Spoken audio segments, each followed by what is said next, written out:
भूजल बढ़ाने के लिए केंद्रीय जल शक्ति मंत्रालय की ओर से राज्य में 1339 गांव में अटल भूजल योजना लागू करने का निर्णय लिया गया है। इस योजना में बुल्ढाना जिले के 68 गांव का समावेश है। महाराष्ट्र में भूजल स्तर दिन ब दिन घट रहा है। केंद्रीय जल शक्ति मंत्रालय द्वारा पूरे देश के लिए 2022 की वास्तविक भूजल संसाधन आकलन रिपोर्ट में खुलासा किया गया है कि महाराष्ट्र के 80 तहसीलों में भूजल स्तर मध्यम से बहुत कम है। इस वजह से राज्य के 1349 गाँव में भूजल बढ़ाने के लिए अटल भूजल योजना लागू करने का निर्णय लिया गया है, जिससे भविष्य में गाँव में भूजल स्तर बढ़ सकता है, जिसमें कुल 68 गाँव शामिल है। अकोला के बोरगांव मंजू के गुलजापुरा में कत्ल के लिए बंधे मवेशियों को स्थानीय क्राइम ब्रांच पुलिस ने छापेमारी कर मुक्त कराया है। साथ ही एक आरोपी को भी गिरफ्तार किया है। लोकल क्राइम ब्रांच के मुख्य पुलिस निरीक्षक संतोष महल्ले को गुप्त सूचना मिली थी, जिसके आधार पर उन्होंने टीम के साथ गुलजारपुरा में छापेमारी की। यहाँ 6 मवेशियों को बेरहमी से बांध कर रखा गया था। पुलिस ने सभी मवेशियों को मुक्त किया और आरोपी मोहम्मद जुनैद मोहम्मद वारिस को हिरासत में लिया। उसके पास से कुल 1,65,000 रुपए का मुद्देमाल बरामद किया गया। आरोपी के खिलाफ मामला दर्ज किया गया है। राष्ट्रवादी कांग्रेस पार्टी नेता और विधानसभा में विपक्षी नेता अजित पवार के छत्रपति संभाजी महाराज को लेकर दिए गए बयान पर बीजेपी ने राज्य भर में आंदोलन शुरू कर दिया है। एनसीपी विधायक अमोल मिटकरी ने इसकी कड़ी आलोचना की है। मिटकरी ने प्रदर्शनकारी भाजपा कार्यकर्ताओं को बंदर कहा। इस पर नए विवाद की आशंका जताई जा रही है। याला म्हणतात चोराच्या उलट्या बोंबा। हे रात्रंदिवस चोरी करणारे चोरटे आज आंदोलन करतायत। कशाबद्दल करतायत तर धर्मवीर का नाही म्हटलं, स्वराज्य रक्षक म्हटलं म्हणून यांच्या पोटात पोटशूळ उठलाय। यांचा धर्मवीर म्हणजे काय? मुसलमानांच्या विरुद्ध संभाजी महाराज मांडा। तर माझ्या हातात छत्रपती संभाजी महाराजांचा स्मारक ग्रंथ आहे आणि या स्मारक ग्रंथामध्ये गो त्र्यंबक कुलकर्णी यांचा एक लेख आहे। त्याच्यामध्ये छत्रपती संभाजी महाराज आणि मुस्लिम प्रजाजन, मुसलमान समाजाला आश्रय देणारा राजा असा एक लेख आहे, कुलकर्णी साहेबांनी दिलाय। हे वाचा ना जरा, ह्याच्यावर बोला। छत्रपती संभाजी महाराज हे स्वराज्य रक्षक होते। शिवाजी राजांनी जो स्वराज्याचा विस्तार केला त्या सर्व प्रदेशाचा संभाजी राजांनी सांभाळ केला आणि राज्यामध्ये राहणारी प्रजा ही रयत असते। आता एकनाथ शिंदे साहेब महाराष्ट्राचे मुख्यमंत्री आहेत। मग महाराष्ट्रात मुसलमान राहत नाहीत का? बौद्ध राहत नाहीत का? मग बौद्ध आणि मुसलमानांनी काय महाराष्ट्राच्या बाहेर जायचं का? मग माझा प्रश्न साधा आहे की बंच ऑफ थॉट्स मध्ये गोडवलकर गुरुजी काय लिहितात याबद्दल तुम्ही चकार शब्द बोलत नाही। ते आध्यात्मिक आघाडी काढून तो माकड फिरते येते शालिग्राम नावाचं, त्या माकडाला विचारतो का रे माकडा, ज्या वेळेस शिवाजी महाराजांचा अपमान झाला त्यावेळेस तू कुठे बसला होता? हा कधी वारीत दिसत नाही, हा कधी चंद्रभागेच्या काठावर तुम्हाला हिंडताना दिसणार नाही, याला कुठं पावल्या खेळता येत नाही, याला वारकऱ्यांच्या फुगड्या खेळता येत नाहीत, याला हरिपाठ नीट येत नाही। आणि ही अशी लोक ती बोलतायत अजितदादांवर, आपली औकात काय, बोलतो काय? त्याच्यामुळे यांची आंदोलन फक्त एक तमाशा बनून राहिलाय। बिजली वितरण के मामले में पश्चिमी विदर्भ के किसानों के साथ अन्याय किया जा रहा है, ऐसा आरोप लगाते हुए ठाकरेगढ़ के विधायक और जिला प्रमुख नितिन देशमुख ने किसानों को बिजली आपूर्ति की मांग को लेकर 16 जनवरी को महावितरण कार्यालय पर मोर्चा निकालने की जानकारी दी। पूर्वी विदर्भ की तर्ज पर पश्चिम विदर्भ के किसानों को दिन में 12 घंटे बिजली की आपूर्ति करने की जरूरत है। शीतकालीन सत्र में इस मुद्दे के उठने के बाद उम्मीद की जा रही थी कि उप मुख्यमंत्री संज्ञान लेंगे, हालांकि उन्होंने कोई फैसला नहीं लिया। देशमुख ने कहा कि किसान अपनी फसलों को पानी देने के लिए रात में अपनी जान जोखिम में डाल रहे हैं। उन्होंने कहा कि यह कोई राजनीतिक मुद्दा नहीं है, इसलिए भाजपा नेताओं को किसान मोर्चा में शामिल होना चाहिए।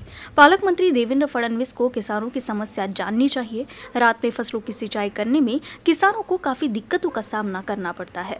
इस अवसर पर तहसील प्रमुख विकास पागरुत, सुरेंद्र विस्पुते, दिनेश सरोदे, नितिन ताकवाले, धीरज सरोदे, युवा सेना जिलाध्यक्ष अभय खुमकर, राहुल कराले मौजूद रहे। पूर्व विदर्भाला 12 तास विद्युत पुरवठा देण्यात येते आणि पश्चिम विदर्भाला 8 तास आणि तोही सुद्धा 4 दिवस संध्याकाळी। या संदर्भात अधिवेशनामध्ये आवाज उचलून सुद्धा कोणत्यापर्यंत अद्यापर्यंत निर्णय शासनानं न घेतल्यामुळे 16 तारखेला शिवसेनेच्या वतीनं भव्य दिव्य शेतकऱ्यांचा 10,000 शेतकरी त्या मोर्चामध्ये सहभाग घेतील आणि पूर्व विदर्भाप्रमाणे पश्चिम विदर्भाला सुद्धा 12 तास लाईन देण्यात यावी यासाठी शिवसेनेच्या वतीने शेतकऱ्यांचं रुमणे आंदोलन मोर्चा MACBच्या मुख्य कार्यालयावर 12:30 वाजता 16 तारखेला काढण्यात येईल. माझी तशी विनंती आहे की ह्या जिल्ह्यातल्या सर्व पक्षीय आमदारांनी म्हणजे भारतीय जनता पार्टीच्या आमदारांनी सुद्धा जे भारतीय जनता पार्टी शेतकऱ्यांसमोर शेतकऱ्यांना मतं मागण्यासाठी जाते, त्यांना जर खरोखर शेतकऱ्याबद्दल प्रेम असेल, शेतकऱ्याबद्दल त्यांना कुठंतरी जाण असेल, तर त्यांनी पूर्व विदर्भामध्ये 12 तास लाईन देता आणि आमच्या पश्चिम विदर्भावर अन्याय का, ह्यासाठी भारतीय जनता पार्टीने आमदारांनी सुद्धा ह्या मोर्चामध्ये सहभाग घ्यावा अशी मी विनंती. बुल्ढाना जिले में भी कड़ाके की ठंड के साथ ही घना कोहरा छाया हुआ है. मौसम का आलम ये है कि बुल्ढाना किसी हिल स्टेशन जैसा लगने लगा है. इस बार मौसम में बदलाव का असर जनवरी के महीने में देखने को मिल रहा है. बुल्ढाना जिले में पिछले 2 दिनों से हल्के बादल छाए हुए थे, जिसके बाद अब यहाँ घने कोहरे की धुंध छा गई है, जिससे यहाँ लगने लगा है कि बुल्ढाना कोई हिल स्टेशन है. कोहरे की वजह से स्थिति ये है कि दिन में भी लोगों को अपनी गाड़ी की लाइट जलाकर ही वाहन चलाने पड़ रहे हैं. वैसे तो बुल्ढाना वासी इस सुहाने मौसम का पूरा लुत्फ उठा रहे हैं, लेकिन ये मौसम खेती के लिए नुकसानदायक है. देखते हैं कोहरे के साए में समाये बुल्ढाना शहर का ये नज़ारा.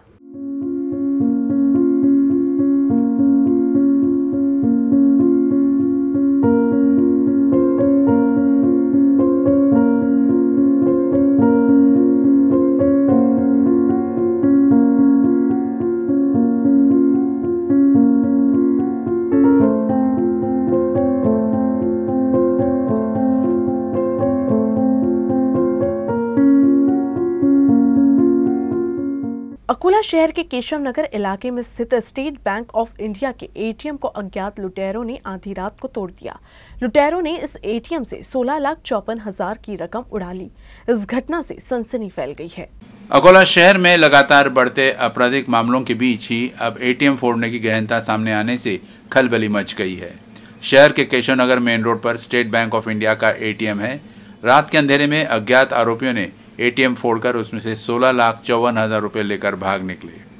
गुरुवार सुबह जब लोग एटीएम में गए तो एटीएम फोड़े जाने की घटना सामने आई. तत्काल इस संबंध में बैंक के अधिकारी और पुलिस को जानकारी दी गई. वैसे एटीएम फोड़ने वाले ये आरोपी बड़े ही शातिर है. जाते जाते इन आरोपियों ने एटीएम में लगे सीसीटीवी कैमरा और डीवीआर भी ले भागे हैं, ताकि पुलिस को आसानी से कोई भी सबूत हाथ न लगे. फिलहाल जांच पड़ताल जारी है. डॉक्टर बाबा साहिब आम्बेडकर से संबंधित आपत्तिजनक गाने का वीडियो यूट्यूब पर अपलोड करने वालों के खिलाफ अकोला के वंचित बहुजन युवा अघाड़ी ने पुलिस में शिकायत दर्ज कराई है.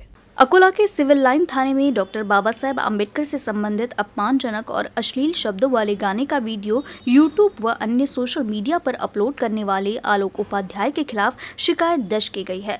वंचित युवा अघाड़ी ने अपराध दर्ज नहीं करने और कानूनी कार्रवाई नहीं करने पर तीव्र आंदोलन की चेतावनी भी दी है. 4 जानेवारी 2023 रोजी आम्ही अकोला येथील सिव्हिल लाईन पोलीस स्टेशन येथे कोणतरी समाजकंटक आहे आलोक उपाध्याय म्हणून यांनी यूट्यूबवरती डॉक्टर बाबासाहेब आंबेडकर यांच्याबद्दल अत्यंत खालच्या लेवलचं आणि चुकीचं मतपेक्षा त्याच्या बुद्धीला सुचेल असं कुबुद्धीच्या प्रमाणे गाणं लिहिलं आहे आणि ते यूट्यूबवरती व इतर सोशल मीडिया हँडलिंगवरती टाकलेलं आहे.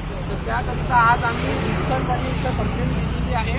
त्याच्यावर ॲट्रॉसिटी ॲक्टनुसार गुन्हे दाखल करण्यात यावे. जर का इथल्या प्रशासनाने त्याची नोंद नाही घेतली तर आम्ही तो महाराष्ट्रात असो किंवा भारताच्या कुठल्याही जिल्ह्यात स्टेटमध्ये असो त्याला अकोल्यामध्ये आणू आणि त्याच्यावर कारवाई करून घेऊ. आणि जर का याची दखल घेतली नाही तर आम्ही अकोला महानगर वंचित बहुजन युवक आघाडीच्या वतीने अकोला महानगर तसेच महाराष्ट्रामध्ये खूब मोठ्या प्रमाणात आंदोलन करू असा मी इथं जाहीर इशारा देतो. अकोला के हरिहर पेट स्थित भाजपा कार्यकर्ता विजय ठाकुर के जनसंपर्क कार्यालय का गुरुवार को भाजपा विधायक व जिलाध्यक्ष रणधीर सावरकर ने उद्घाटन किया. इस उद्घाटन कार्यक्रम में बीजेपी के पश्चिम विभाग अध्यक्ष भी मौजूद थे. भाजपा इस जनसंपर्क कार्यालय के माध्यम से आम नागरिकों के काम को करने का प्रयास किया जाएगा. इसके साथ ही इस कार्यालय का उपयोग पार्टी के विस्तार के लिए किया जाएगा. भाजपा नेता विजय ठाकुर ने कहा कि भाजपा पश्चिमी क्षेत्र में तेजी से काम करेगी और पार्टी को आगे बढ़ाने का प्रयास करेगी. पुराने शहर के पश्चिम मंडल में भाजपा के विजय अग्रवाल व पश्चिम मंडल अध्यक्ष अमोल घुगे ने जनसंपर्क कार्यालय खोला है. अपने भाषण में भाजपा नगर अध्यक्ष विजय अग्रवाल ने आशा व्यक्त की है कि इस कार्यालय के माध्यम से जनता के काम और पार्टी के विस्तार के लिए महत्वपूर्ण कार्य किए जाएंगे. हरिहरपेठ भागात विजूभाऊ ठाकूर यांनी जे जनसंपर्क कार्यालय उघडलं भारतीय जनता पार्टीच्या माध्यमातून त्यांना खूप खूप शुभेच्छा देतो। अपेक्षा व्यक्त करतो की सर्वसामान्याचे प्रश्न सोडण्यासाठी या जागेचा खूप खूप उपयोग होईल आणि याच्या माध्यमातून लोकांना सेवा मिळतील। पुन्हा एकदा त्यांना शुभेच्छा देतो आणि येणाऱ्या काळामध्ये भारतीय जनता पार्टीचा कार्यकर्ता हा शेवटच्या माणसापर्यंत जाऊन त्याच्या व्यक्तिगत लाभाचे प्रश्न, शासनाच्या योजना आणि त्यांना सहकार्य करण्याचं काम या कार्यालयातून होईल अशी अपेक्षा व्यक्त करतो। झोळ मंडळाचा महानगरामध्ये जुन्या शहर हरिहरपेठ इथं पश्चिम दक्षिण मंडळाचा जनसंपर्क कार्यालय उघडण्यात आलेलं आहे।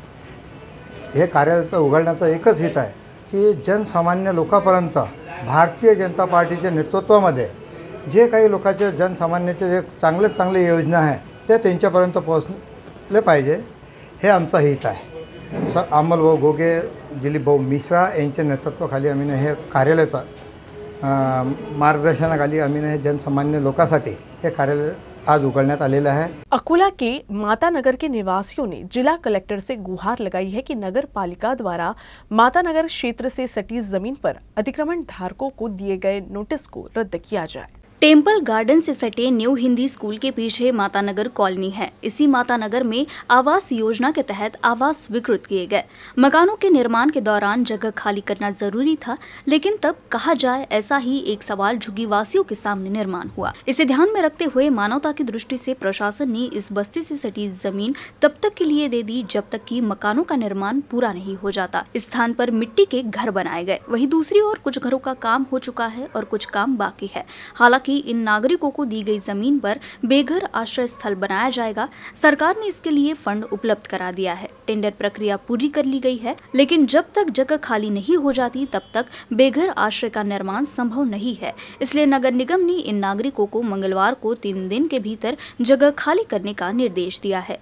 3 दिन की अवधि गुरुवार शाम तक समाप्त हो जाएगी, जिसके बाद शुक्रवार या शनिवार को इन अतिक्रमणों को हटाया जाएगा। मातानगर येथे रहिवासी असलेल्या 162 घरांचा मुद्दा प्रलंबित होता। त्याच्यापैकी फक्त 40 घरच बांधण्यात आले आणि ज्या बाकीच्या लोकांना जिथे स्थायीरित्या बसवण्यात आलं तिथे त्यांना लाईट, पाणी, रोषणाईची व्यवस्था करून दिली। आज रोजी महानगरपालिकेने त्यांच्या घरावर नोटीस लावली की 2-3 दिवसाच्या आत हे घर खाली करा, नाही तर अन्यथा ते तोडण्यात येईल। पण शासनाला आमची अशी विनंती आहे, माननीय जिल्हाधिकाऱ्यांकडे आलेलो आहे आमची अशी मागणी आहे की ज्या लोकांना तुम्ही घरकुलमध्ये नावं आलेले आहेत त्यांना घरकुल आधी द्यावं, नंतर ती जागा खाली करावी। कुठला तरी मार्ग न काढता याच्यातून तिथे तुम्ही बेघर निवारा केंद्र बांधत आहे, पण जे लोक बेघर होतील त्यांची तुम्ही पर्यायी व्यवस्था न करता एक स्थायी व्यवस्था झाली पाहिजे, अशा माध्यमातून आम्ही आज रोजी जिल्हाधिकाऱ्यांना निवेदन देण्याकरिता आलेला है। श्री जागेश्वर विद्यालय वाडेगांव से सड़क सुरक्षा अभियान के तहत विभिन्न प्रतियोगिताओं का आयोजन किया गया। सड़क सुरक्षा और यातायात नियमों के प्रति जागरूकता निर्माण करने के लिए रंगोली, पोस्टर, नुक्कड़ नाटक, क्विज आदि का आयोजन किया गया। उपक्षेत्रीय परिवहन पदाधिकारी ने सभी विद्यार्थियों, शिक्षकों एवं अभिभावकों से हस्तलिखित सड़क सुरक्षा शपथ पत्र सौंपकर सड़क यातायात नियमों का पालन करने की अपील की। प्रतियोगिता में प्रथम स्थान प्राप्त करने वाले छात्रों को उपक्षेत्रीय परिवहन अधिकारी द्वारा हस्तलिखित प्रतिज्ञा और सड़क सुरक्षा यातायात नियमों के मुद्रित संदेशों की एक नोटबुक प्रदान की गई। इस कार्यक्रम में संस्था के अध्यक्ष संतोष मानकर, डॉक्टर वासुदेवराव फाल्के, सचिव डॉक्टर हिम्मतराव घाटोल, सदस्य डॉक्टर विश्वनाथ मानकर, प्राचार्य मसने, मोटर वाहन निरीक्षक हेमंत खराबे, सहायक मोटर वाहन निरीक्षक मनोज शेलके, जिलाधिकारी कार्यालय के एनआईसी विभाग के शुभम थोरात सहित बड़ी संख्या में छात्र, शिक्षक एवं अभिभावक उपस्थित थे। बुल्ढाना जिले के वीर पांगरा के किसान के 3 एकड़ खेत में रात के समय किसी अज्ञात व्यक्ति ने आग लगा दी। इस घटना में किसान को 1.5 से 2 लाख रुपए का नुकसान होने का अनुमान लगाया जा रहा है। इससे पहले भी इसी परिसर में किसानों के खेत में सोयाबीन जलाने की घटनाएं घटी है। साथ ही खेत से स्प्रिंकलर पाइप व अन्य सामग्री की चोरी में बड़ी वृद्धि हो रही है। इस संबंध में बार बार थाने में शिकायत करने के बावजूद किसानों का आरोप है कि पुलिस द्वारा कोई कार्रवाई नहीं की जा रही है। पुलिस तत्काल आरोपी के खिलाफ कार्रवाई करे। कार्रवाई नहीं करने पर किसानों ने लोकतांत्रिक तरीके से थाने के सामने धरना देने की चेतावनी दी है। माझ्या शेतातील काल रात्री 11च्या नंतर जवळपास 3 एकरातील शेतातली जी तुरीची सुडी आहे ती पूर्णपणे जाळण्यात आलेली आहे आणि यामुळे जवळपास माझं या शेतातील 1.5 ते 2 लाख रुपयांचं नुकसान झालेलं आहे।